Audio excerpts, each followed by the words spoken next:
And I compare this uniqueness that each one of you has to a voice that's inside of your head. It's telling you, you should be doing this, you should be doing this. It's what fits you, it's what you're good at.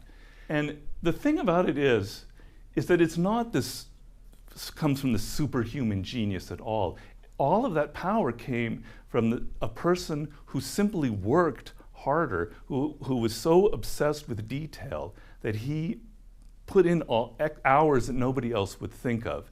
And in fact, Leonardo's motto for his life was ostinato rigore, which means relentless rigor. This man had relentless rigor. When he attacked a problem, that was it, and he would spend all of his hours of his life doing that. Now, I think that he, for me, represents the fundamental lesson of mastery and everything else that I wrote about. And the idea goes as follows. I maintain, or it's not I maintain, it's the truth. Every human being is born unique. Each one of you was born with a DNA and a configuration of your brain that has never happened before in history and will never happen in the future.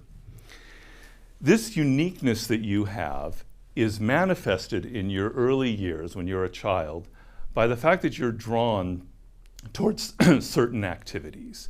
It could be physical activity like a dance or sports. It could be something more intellectual like math, or it could be music, or it could just be as simple as a young boy who's drawn to nature and wants to capture it realistically with a piece of paper.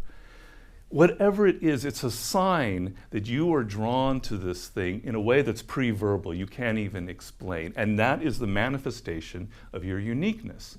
And I compare this uniqueness that each one of you has to a voice that's inside of your head. It's telling you, you should be doing this, you should be doing this. It's what fits you, it's what you're good at. But what happens with all of us as you get older is that voice gets weaker and weaker. You listen to your parents who say you need to be a doctor or a lawyer, you need to worry about making money, You listen to peers who are saying, this is a cool job, this is the kind of profession you should be going into. You start thinking in terms of what really matters is I have to be comfortable, I have to look for a position that's comfortable. To the point where you could graduate from college, you could be in your early 20s, and you have no idea who you are. That voice is totally drowned out. And you end up going on a career path that seems right. You're going to make money. It's all, everything's figured out. And in your 20s, you can kind of fake your way through it because you're young, you're energetic, you're smart and everything. But what ends up happening as you get older is you're not so engaged with that subject. You're not learning it as deeply as other people. You're not really focusing as much as you can. And by the 40s, something very dangerous can happen. You could be made redundant. Someone else comes along who's younger and cheaper than you. And now you're pretty much screwed because you haven't built up the skills that you needed to build up to adjust your career. Well, masters, like Leonardo, are people who hear that voice and they hear it so strongly that they stay true to it throughout the course of their life. You could draw a line from that 8-year-old boy to the 60-year-old, 64-year-old man who's on his deathbed. That doesn't mean that they take wrong paths, that sometimes the voice goes away a little bit and they try something that doesn't suit them. That happens, but they hear it again, they find their way back to that path, and they continue all the way to the end of their life. What this means, and now I call this your vocation, that voice literally means voice, or your life's task. This was what you were meant to do in life. It's that seed that was planted at birth in your uniqueness. And it's not just some poetic concept that I'm trying to fool you with. It's actually very real.